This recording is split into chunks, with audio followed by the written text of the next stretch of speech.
ಈ ದಿನ Bantwal town BC ರೋಡ್ನಲ್ಲಿ ಎಲ್ಲ ಕಾರ್ಯಕರ್ತರು ಸೇರಿ ನಾವು ಒಂದು ಚಾಲೆಂಜ್ನ ಸ್ವೀಕಾರ ಮಾಡ್ತೀವಿ ಅಂತ ಹೇಳಿ ಇಲ್ಲಿ ಸೇರಿಕೊಂಡಿದ್ದೀವಿ.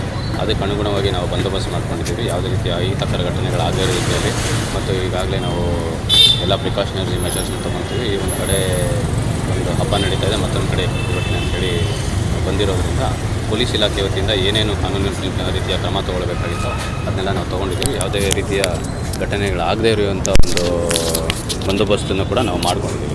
ಸರ್, ಈಗ ಈ ರೂಟಲ್ಲಿ ಮೆರವಣಿಗೆ ಬರುತ್ತೆ ಅನ್ನುವಂಥದ್ದೆಲ್ಲ ಮಾಹಿತಿ, ಸೊ ಅದನ್ನು ಬದಲಾವಣೆ ಮಾಡುವಂಥ ಪ್ರಕ್ರಿಯೆ ಆ ಥರ ನಾವು ಯಾವುದೇ ರೀತಿಯ ಬದಲಾವಣೆಗಳು ಮಾಡಿಲ್ಲ.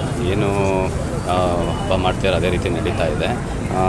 ಅವರು ಈಗ ಯಾರು ಪ್ರತಿಭಟನೆ ಕರೆ ಕೊಟ್ಟಿದ್ದಾರೆ ಅವರು ಕೂಡ ಶಾಂತಿಯುತ ಪ್ರತಿಭಟನೆ ಮಾಡ್ತೀವಿ ಅಂತಲೇ ಹೇಳಿದ್ರು. ಅದೇ ರೀತಿ ನಾವು ಕೂಡ ಅವ್ರಿಗೆ ಹೇಳಿದ್ವಿ, ಏನಾದರೂ ಸಮಸ್ಯೆ ಆದರೆ ನಾವು ಕಾನೂನು ಕ್ರಮ ಆಗಿದೆ. ಸರ್, ಧಾರ್ಮಿಕ ಮುಖಂಡರಲ್ಲಿ ಏನಾದರೂ ಮಾತನಾಡಿದರೆ? ಇಲ್ಲ, ಈ ಬಗ್ಗೆ ಯಾರು ನಮ್ಮ ಹತ್ರ ಏನೂ ಮಾತಾಡಿಲ್ಲ. ಬಟ್ ನಾವು ಕೂಡ ಯಾವುದೇ ರೀತಿಯ ಘಟನೆಗಳಾಗದೇ ಇರೋ ರೀತಿಯಲ್ಲಿ ಮತ್ತು ಕಾನೂನು ಸುವ್ಯವಸ್ಥೆಯನ್ನು ಕಾಪಾಡೋ ನಿಟ್ಟಿನಲ್ಲಿ ಏನೇನು ಕ್ರಮ ತೊಗೊಳ್ಬೇಕು ಅದನ್ನೆಲ್ಲ ನಾವು ಮಾಡ್ತಾಯಿದ್ದೀವಿ.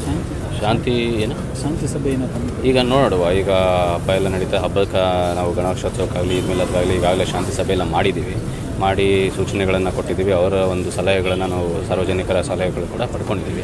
ಅದೇ ರೀತಿ ಬಂದೋಬಸ್ತ್ ಕೂಡ ನಾವು ಮಾಡಿದ್ದೀವಿ. ಇಲ್ಲಿವರೆಗೂ ಯಾವುದೇ ರೀತಿಯ ಅಹಿತ ಘಟನೆಗಳು ಜರುಗಿಲ್ಲ. ಮುಂದೇನೂ ಜರಗದೇ ಇರೋ ರೀತಿಯಲ್ಲಿ ನಾವು ಕ್ರಮಗಳು ಕೈಗೊಳ್ತೀವಿ. ಹೌದು, ಎಲ್ಲ ಕಡೆಯೂ ಇದು ಹಬ್ಬ ನಡೀತಾ ಇರೋದ್ರಿಂದ ಪೊಲೀಸ್ ಇಲಾಖೆಯಿಂದ ಪ್ರತಿ ವರ್ಷದಂತೆ ಈ ವರ್ಷವೂ ನಾವು ಬಂದೋಬಸ್ತ್ ಮಾಡಿದ್ದೀವಿ. ಇನ್ನು ಹೆಚ್ಚಿನ ನಿಗಾನು ವಹಿಸುವಂಥ ಅವಶ್ಯಕತೆ ಎಲ್ಲೆಲ್ಲಿ ಕಂಡು ಬಂದಿದೆ ಅಲ್ಲೂ ಕೂಡ ಹೆಚ್ಚಿನ ಪೊಲೀಸ್ ನಿಯೋಜನೆ ಮಾಡಿಕೊಂಡು ಬಂದೋಬಸ್ತನ್ನು ನಾವು ಮಾಡಿದ್ದೀವಿ. ಯಾವುದೇ ರೀತಿಯ ತೊಂದರೆ ಆಗದೋ ರೀತಿಯಲ್ಲಿ ಕ್ರಮ ತೊಗೊಳ್ತೀವಿ. ಸರ್, ಈಗ ನಾಳೆವರೆಗೂ ಏನಾದರೂ ಈ ಬಂದೋಬಸ್ತ್ ಮುಂದುವರಿಯುತ್ತಾ? ಯಾವ ಥರ ಭದ್ರತೆ? ನೋಡೋಣ, ಪರಿಸ್ಥಿತಿಗೆ ಅನುಗುಣವಾಗಿ ನಾವು ನಿರ್ಧಾರ ಮಾಡ್ತೀವಿ.